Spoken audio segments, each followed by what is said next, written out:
What's up guys, Here's Johnny! here with another video.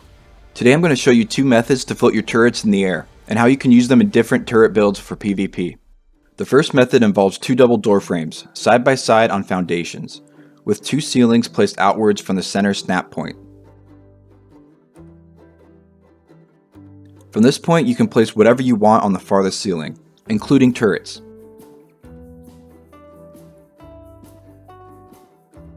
Then place a giant hatch frame on that same center snap point on the double door frames.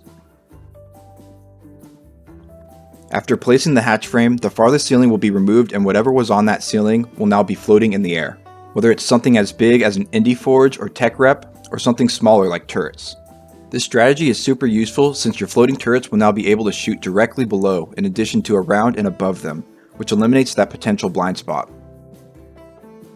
You can use this method in all sorts of turret builds, such as turret walls that only need to cover one direction for defense, chandeliers on cliff plats, and of course any traditional turret tower builds. Here's one of the most effective ways I've managed to employ this floating turrets method, using a vault drop turret tower with two levels of turrets.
In this build you're able to fit 60 to 70 turrets comfortably, but you can expand and customize it however you want. And here's what a cliff plat chandelier might look like using the same method. You'll want to pillar down and hang your turrets off in order to get the defense you're going to need underneath.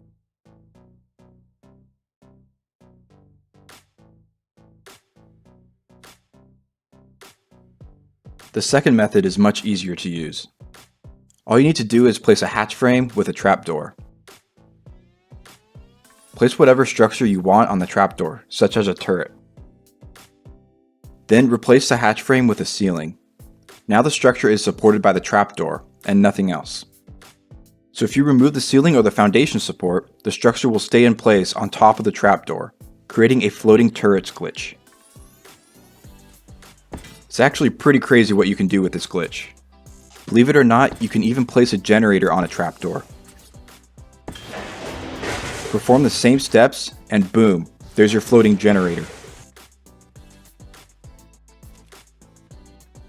Okay guys, I can't help but show you a pretty insane tower you can build using only this method.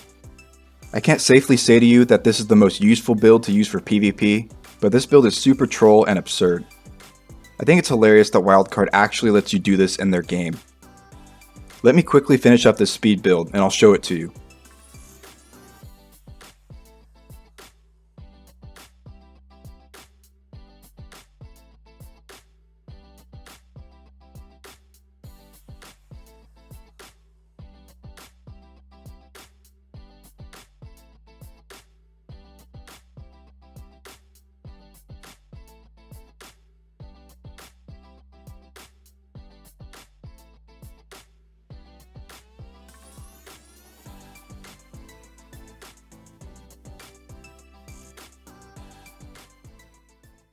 Alright ladies and gentlemen, introducing Ghost Tower.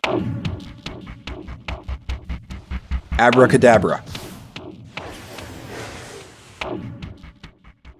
Like I said earlier, this is probably not the most useful build for PvP, especially because the generator is completely exposed. A raider can just tech rifle that down no problem, or Quetzal raid it. Maybe there's a way you can protect that generator better somehow, but I haven't thought of any ways to actually do that up to this point. If you can think of any ways to improve this build and make it actually useful, then I'd love to know. Let me know in the comments below if you have any good ideas. Anyways, a useful way you can actually apply method 2 using the floating trapdoors glitch may look like this. I've added another turret layer to our turret tower I built earlier using method 1. This build is using around 80 out of the 100 max turrets, so you can customize this, add layers, and apply either of the two methods wherever you see fit. I personally think method 2 is the better option, since if a raider happens to destroy any foundation supports, your turrets are not going to be destroyed. They'll simply remain there on their trapdoors, which is super OP for sure. Method 1 allows turrets to shoot straight down, which is quite useful, but not as valuable as the other option in my opinion. But this perk might make it best to use method 1 hatch frame turrets on the bottom layer of your turret towers, just as I've done here in my turret build.